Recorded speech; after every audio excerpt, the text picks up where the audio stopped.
നമസ്കാരം. മലയാളി വാർത്ത ഇൻസൈഡിലേക്ക് സ്വാഗതം. ആ പേരോ ഒളിച്ചിരിക്കുന്ന ഇടമോ ഞങ്ങൾക്ക് പ്രശ്നമല്ല. എവിടെയാണോ അവിടെ കയറി തീർത്തിരിക്കും.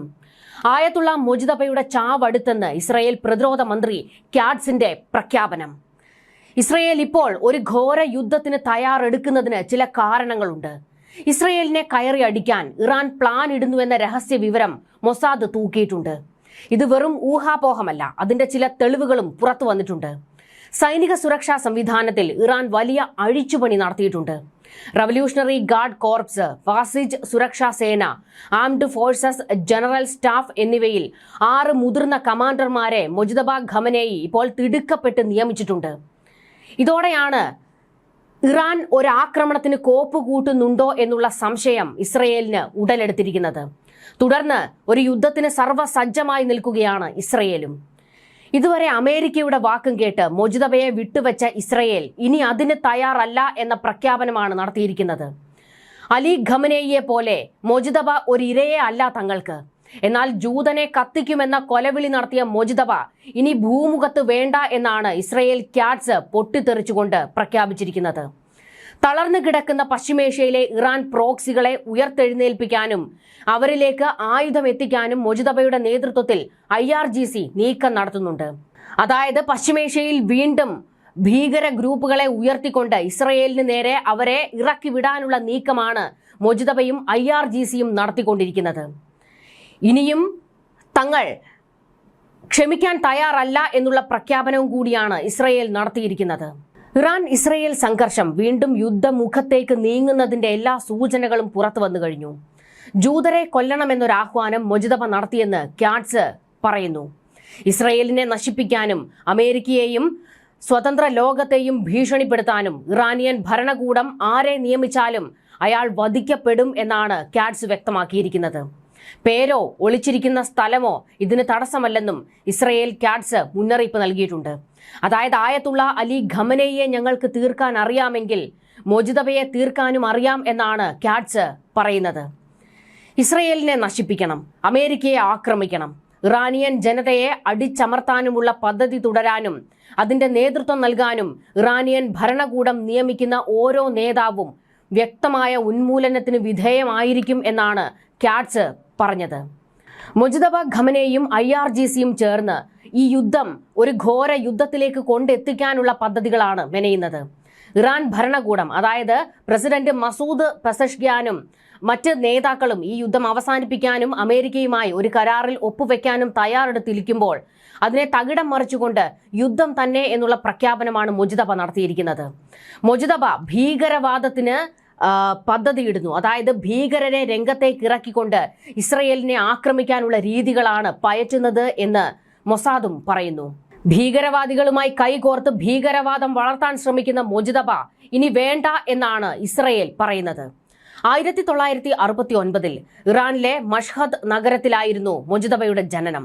ആയത്തുള്ള അലി ഖമനേയിയുടെ മുതിർന്ന പുത്രനാണ്. ചെറുപ്രായത്തിൽ തുടങ്ങി ദീർഘകാലമായി ഇറാന്റെ രാഷ്ട്രീയ സൈനിക മേഖലകളിലെ കരുത്തുറ്റ ഒരു സാന്നിധ്യവുമായിരുന്നു മുജ്തബ.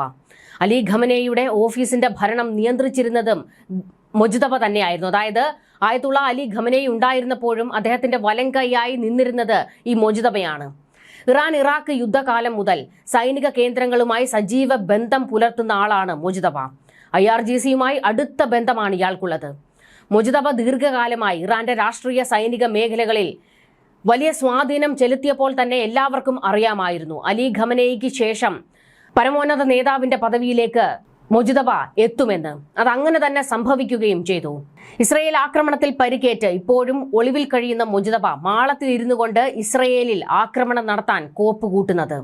ഇവിടെ മുജ്തബയെ ഭയക്കേണ്ടുന്ന ഒരു കാര്യം, അതായത് മുജ്തബയെ ഇപ്പോൾ തങ്ങളുടെ ഹിറ്റ് ലിസ്റ്റിലേക്ക് ഇസ്രയേൽ എഴുതി ചേർത്തിരിക്കുന്നതിന്റെ ഒരു കാരണം എത്രയും പെട്ടെന്ന് ആണവായുധം നിർമ്മിച്ചെടുക്കാൻ അതിനുവേണ്ട ആഹ്വാനവും കൂടി നടത്തിയിട്ടുണ്ട് മുജ്തബ ഖമനേയി. അതുകൊണ്ട് തന്നെയാണ് മുജ്തബ ഇനി വേണ്ട എന്ന് ഇസ്രയേൽ തീരുമാനം എടുക്കാൻ കാരണവും.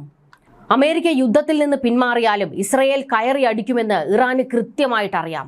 ഈ ഒരു സാഹചര്യത്തിലാണ് യുദ്ധത്തിന് തയ്യാറായി ഇറാൻ നിൽക്കുന്നത്. സൈന്യത്തെ മാത്രമല്ല പ്രോക്സികളെയും തയ്യാറാക്കി കഴിഞ്ഞു മുജ്തബയുടെ നേതൃത്വത്തിൽ IRGC. ദീർഘകാലം നീണ്ടു നിൽക്കാനിടയുള്ള വലിയൊരു സൈനിക ഏറ്റുമുട്ടലിന് രാജ്യത്തിന്റെ പ്രതിരോധ സംവിധാനത്തെ സജ്ജമാക്കുന്നതിന്റെ ഭാഗമായി മുജ്തബ സൈനിക കേന്ദ്രങ്ങളിൽ അഴിച്ചുപണി നടത്തിയിരിക്കുന്നത്. കൊല്ലപ്പെട്ട പിതാവ് ആയത്തുള്ള അലി ഖമനേയ്ക്ക് പകരം മാർച്ചിൽ അധികാരമേറ്റ ഇറാന്റെ പുതിയ പരമോന്നത നേതാവ് യുദ്ധകാല ഭരണകൂടത്തിന് ചുറ്റും സ്വന്തമായൊരു സുരക്ഷാ വലയം തീർക്കുകയാണ്. നയതന്ത്രം ഇപ്പോഴും ഈ തന്ത്രത്തിന്റെ ഭാഗമാണ്. എന്നാൽ യുദ്ധം പൂർണ്ണമായി അവസാനിപ്പിച്ചു എന്ന് ടെഹ്റാൻ വിശ്വസിക്കാത്തതിനാലും പോരാട്ടം തുടരുമെന്ന പ്രതീക്ഷയുള്ളതിനാലുമാണ് ഈ നിയമങ്ങൾ എന്നാണ് US ആസ്ഥാനമായുള്ള സെന്റർ ഫോർ ഇന്റർനാഷണൽ പോളിസിയിലെ സീനിയർ ഫെലോ സിന തൂസി പറയുന്നത്. സൈനിക സംവിധാനത്തിൽ വലിയ ഒരു അഴിച്ചുപണിയാണ് മുജ്തബ ഖമനേയി നടത്തിയിരിക്കുന്നത്.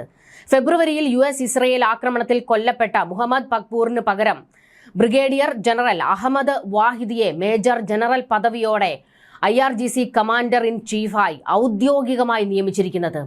ഒപ്പം മുസ്തഫ ഇസാദിയെ ഡെപ്യൂട്ടിയായും നിയമിച്ചിട്ടുണ്ട്.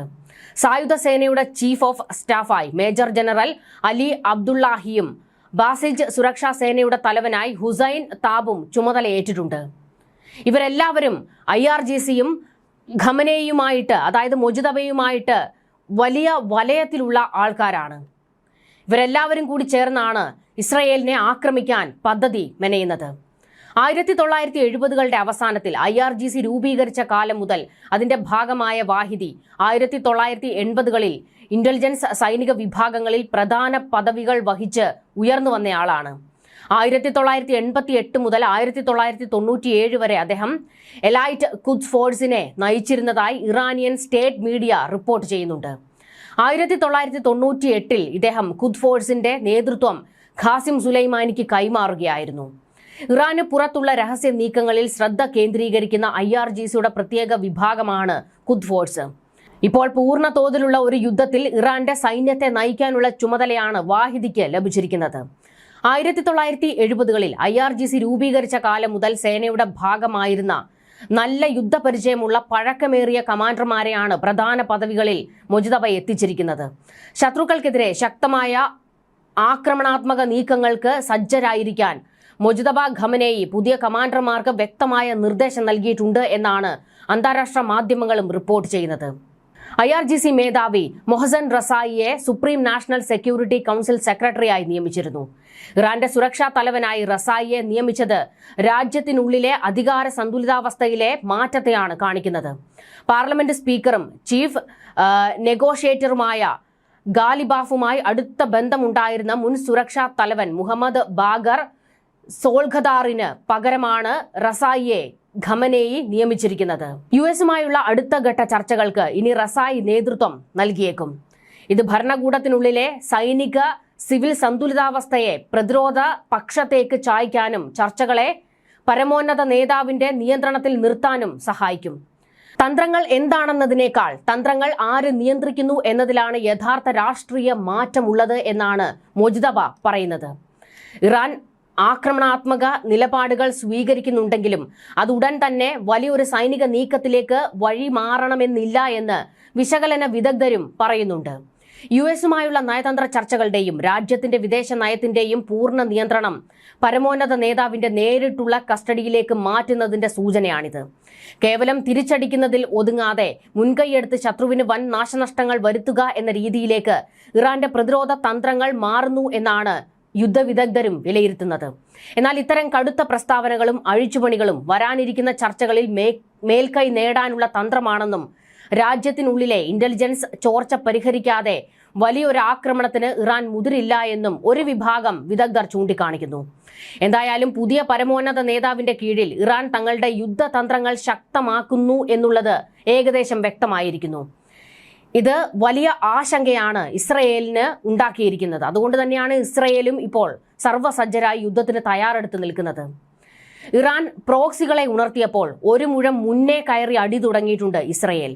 ഇറാനും അമേരിക്കയും തമ്മിലുള്ള 6 മാസത്തോളമായ സംഘർഷം വീണ്ടും രൂക്ഷമാകുന്നു എന്നുള്ള സാധ്യതയും ഉടലെടുക്കുന്നുണ്ട്. ലോകത്തിലെ ഏറ്റവും പ്രധാനപ്പെട്ട എണ്ണ ഗതാഗത പാതകളിലൊന്നായ ഹോർമുസ് കടലിടുക്ക് കേന്ദ്രീകരിച്ച് അമേരിക്കയും ഇറാനും തമ്മിൽ തർക്കം നിലനിൽക്കുന്നത്. അമേരിക്ക ഒന്നും മയപ്പെടാൻ തയ്യാറാകുമ്പോൾ എന്നാൽ ഇറാൻ ഹോർമുസിൽ അവരുടെ ആധിപത്യം ഉറപ്പിക്കുന്നതിനുള്ള നീക്കം ശക്തമാക്കുന്നു. ഇത് അമേരിക്കയെ വല്ലാതെ ചൊടിപ്പിക്കുന്നു. ഇതിനിടയിൽ കൂടി ഇപ്പോൾ ഇസ്രയേൽ അവരുടെ പണി തുടങ്ങിയിട്ടുണ്ട്. തെക്കൻ ലബനനിൽ ഇസ്രയേൽ വലിയ വ്യോമാക്രമണങ്ങൾ നടത്തിയിട്ടുണ്ട്. മിഡിൽ ഈസ്റ്റിൽ സംഘർഷം വീണ്ടും കൊടുമ്പിരി കൊള്ളുന്നതിനിടയിലാണ് തെക്കൻ ലബനൻ ലക്ഷ്യമിട്ട് ഇസ്രയേൽ ആക്രമണം നടത്തിയിരിക്കുന്നത്. തെക്കൻ ലബനനിലെ പ്രധാന നഗരമായ നബാദിയയ്ക്ക് വടക്ക് ഭാഗത്തുള്ള ദൈർ അൽ-സഹറാനി ഗ്രാമത്തിലാണ് ഇസ്രയേൽ യുദ്ധവിമാനങ്ങൾ ശക്തമായ ആക്രമണം അഴിച്ചുവിട്ടിരിക്കുന്നത്. ജനവാസ മേഖലകളെ നടുക്കിക്കൊണ്ട് തൊട്ടു മുൻപാണ് ഈ ആക്രമണം നടന്നിരിക്കുന്നത് എന്നതിനാൽ പ്രദേശത്ത് വലിയ തോതിലുള്ള ആശങ്കയാണ് നിലനിൽക്കുന്നത്.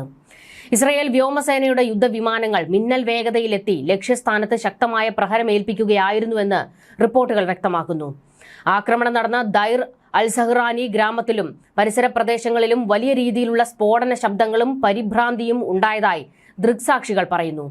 മേഖലയിൽ ഏതാനും ദിവസങ്ങളായി നിലനിന്നിരുന്ന സംഘർഷാവസ്ഥ കൂടുതൽ വഷളാകുന്നതാണ് ഇപ്പോൾ സംഭവിച്ചിരിക്കുന്നത്.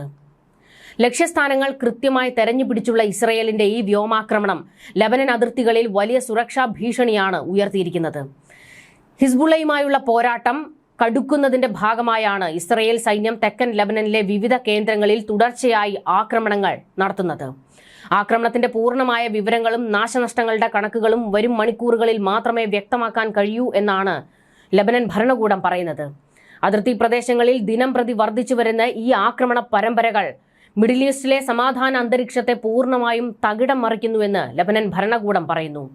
വരും ദിവസങ്ങളിൽ ഈ സംഘർഷങ്ങൾ എങ്ങോട്ടാണ് നയിക്കുക എന്ന ആശങ്കയിലാണ് അന്താരാഷ്ട്ര സമൂഹം.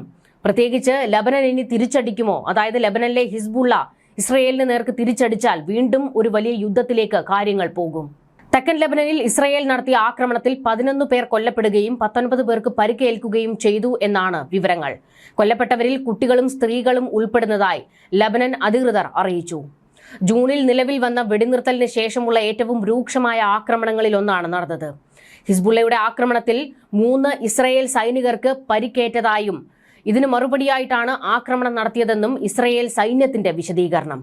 എന്നാൽ സാധാരണക്കാരെയാണ് ആക്രമണം ബാധിച്ചതെന്ന് ലബനൻ പ്രധാനമന്ത്രി നവാഫ് സലാം ആരോപിച്ചു. ഹിസ്ബുള്ളയും തിരിച്ചടിക്കുമെന്ന് മുന്നറിയിപ്പ് നൽകിയിട്ടുണ്ട്. ഇതോടെ വെടിനിർത്തൽ വീണ്ടും തകരുമോ എന്ന ആശങ്ക ഉടലെടുക്കുന്നു. ഇതിനിടെ ഹോർമുസ് കടലിടുക്കിലെ കപ്പൽ ഗതാഗതം പുനഃസ്ഥാപിക്കുന്നതുമായി ബന്ധപ്പെട്ട് ഇറാനും ഒമാനും തമ്മിലുള്ള ചർച്ചകൾ തുടരുകയാണ്. എന്നാൽ കടലിടുക്കിന്റെ നിയന്ത്രണം സംബന്ധിച്ച് ഇറാന്റെ നിലപാടിലും അമേരിക്കയുടെ ആവശ്യങ്ങളിലും വലിയ വ്യത്യാസമുണ്ട്. അമേരിക്കയുമായി ധാരണയിലെത്തുന്നതിന് മുൻപ് മുൻ കരാറിലെ വ്യവസ്ഥകൾ പാലിക്കുന്നുണ്ടെന്ന് ഉറപ്പാക്കണമെന്ന് ഇറാൻ ആവശ്യപ്പെടുന്നു. ഹോർമുസിലൂടെ സ്വതന്ത്രമായി കപ്പൽ ഗതാഗതം ഉറപ്പാക്കണമെന്നാണ് അമേരിക്കയുടെയും പ്രധാന ആവശ്യം. ഹോർമുസ് കടലിടുക്ക് സംബന്ധിച്ച കടുത്ത നിലപാട് ട്രംപ് ആവർത്തിക്കുകയും ഇറാനെ പരാജയപ്പെടുത്തിയ ശേഷം കടലിടുക്കിനെ അമേരിക്കയുടെ പ്രദേശമായി പ്രഖ്യാപിക്കുമെന്ന് പറയുകയും ചെയ്തിട്ടുണ്ട്. ഇറാൻ ഇത് ശക്തമായി തള്ളിക്കളഞ്ഞു. ഹോർമുസ് ഇറാന്റെ നിയന്ത്രണത്തിലാണെന്നും അതൊരു ട്വീറ്റിലൂടെയോ പ്രഖ്യാപനത്തിലൂടെയോ മറ്റൊരു രാജ്യത്തിന് സ്വന്തമാക്കാനാകില്ല എന്നും ടെഹ്റാൻ നിലപാട് വ്യക്തമാക്കി. ചർച്ചകൾ നടക്കുമ്പോഴും ഹോർമുസിലെ സുരക്ഷാ സാഹചര്യം മെച്ചപ്പെട്ടിട്ടില്ല. ഓഗസ്റ്റ് 14-ന് UAE-യുടെ സർക്കാർ ഉടമസ്ഥതയിലുള്ള എണ്ണ കമ്പനിയായ അഡ്നോക്കിന്റെ മറ്റൊരു കപ്പൽ ഹോർമുസിലൂടെ സഞ്ചരിക്കുന്നതിനിടെ ആക്രമിച്ചതായി UAE അറിയിച്ചിരുന്നു. ഒരാഴ്ചക്കിടെ അഡ്നോക്ക് കപ്പലുകൾക്ക് നേരെയുണ്ടായ 3ാമത്തെ ആക്രമണമാണിതെന്ന് UAE ആരോപിച്ചു. ആക്രമണത്തിൽ ആളപായം ഉണ്ടായിട്ടില്ല എങ്കിലും സ്ഥിതി നിയന്ത്രണ വിധേയമാക്കിയതായി അഡ്നോക്ക് അറിയിച്ചിട്ടുണ്ട്. ഇറാനുമായി സഖ്യമുള്ള ഹൂതികൾ ചെങ്കടലിനോട് ചേർന്നുള്ള മേഖലയിൽ ആക്രമണങ്ങൾ അഴിച്ചുവിടുകയാണ്. കഴിഞ്ഞ ദിവസവും യമനിലെ മൊഖ തുറമുഖത്തേക്കുണ്ടായ ബാലിസ്റ്റിക് മിസൈൽ ആക്രമണത്തിൽ 3 പേർ കൊല്ലപ്പെട്ടതായി തുറമുഖ പ്രവർത്തനം തടസ്സപ്പെട്ടതായും റിപ്പോർട്ടുകൾ വ്യക്തമാക്കുന്നു. ഇതോടെ ഹോർമുസിനൊപ്പം ചെങ്കടൽ, ബാബൽ മന്ദേബ് മേഖലയും കപ്പൽ ഗതാഗതത്തിന്റെ സുരക്ഷയെക്കുറിച്ച് കടുത്ത ആശങ്ക ഉയർത്തുന്നു. യുദ്ധത്തിൽ നിന്ന് പിന്മാറുന്ന ഒരു നയമാണ് അമേരിക്ക സ്വീകരിക്കുന്നത്. ഇതിനെ ശക്തമായി എതിർക്കുകയാണ് ഇസ്രയേൽ. അമേരിക്കയുടെ ആദ്യകാല യുദ്ധ ലക്ഷ്യങ്ങൾ വളരെ വിശാലമായിരുന്നു. എന്നാൽ 6 മാസം പിന്നിട്ടപ്പോൾ ആണവായുധ ഭീഷണി തടയുക, ഹോർമുസ് തുറക്കുക, ആഗോള ഊർജ്ജ വിതരണം പുനഃസ്ഥാപിക്കുക എന്നീ ലക്ഷ്യങ്ങളിലേക്ക് ശ്രദ്ധ കൂടുതൽ കേന്ദ്രീകരിക്കുന്നതായി കാണാം. ഒരു വശത്ത് ചർച്ചകൾ നടക്കുമ്പോഴും ട്രംപ് ഹോർമുസിനെ കുറിച്ച് കടുത്ത പ്രസ്താവനകൾ നടത്തുകയും ഇറാനെതിരായ സമ്മർദ്ദം തുടരുമെന്ന് വ്യക്തമാക്കുകയും ചെയ്യുന്നു. മറുവശത്ത് ഇറാനും ഹോർമുസിൽ നിയന്ത്രണം വിട്ടുകൊടുക്കാൻ തയ്യാറല്ലാത്ത നിലപാടിൽ ഉറച്ചു നിൽക്കുന്നു. എന്നാൽ ഇപ്പോൾ അമേരിക്കയ്ക്ക് ആവശ്യം എങ്ങനെയെങ്കിലും ഒരു കരാറിൽ ഇറാനെ ഒപ്പുവെപ്പിച്ച് ഈ യുദ്ധം അവസാനിപ്പിക്കുക എന്നുള്ളതാണ്. ഇനിയും യുദ്ധവുമായി മുന്നോട്ട് പോകാൻ കഴിയാത്ത സാഹചര്യമാണ് അമേരിക്കയ്ക്ക് ഉള്ളത്. പ്രത്യേകിച്ച് ട്രംപിന് നേരെ വലിയ വിമർശനങ്ങൾ സ്വന്തം രാജ്യത്ത് ഉയരുന്നു. അനാവശ്യമായി രാജ്യത്തെ ഒരു യുദ്ധത്തിലേക്ക് കൊണ്ടെത്തിച്ചുവെന്നും വലിയ നഷ്ടങ്ങളാണ് വരുത്തി വെക്കുന്നതെന്നും കോടികൾ യുദ്ധത്തിന് വേണ്ടി ചെലവഴിക്കുകയാണെന്നും അമേരിക്കൻ ജനത ആരോപിക്കുന്നു. ട്രംപ് വലിയ കനത്ത പ്രതിസന്ധിയിലൂടെയാണ് കടന്നുപോയിക്കൊണ്ടിരിക്കുന്നത്. എന്നാൽ ഇസ്രയേൽ ആകട്ടെ അവരുടെ നിലയ്ക്ക് ആക്രമണം തുടങ്ങിവെക്കാൻ തയ്യാറായി നിൽക്കുകയും ചെയ്യുന്നു. ന്യൂസ് ഡെസ്ക് മലയാളി വാർത്ത ഇൻസൈഡ്.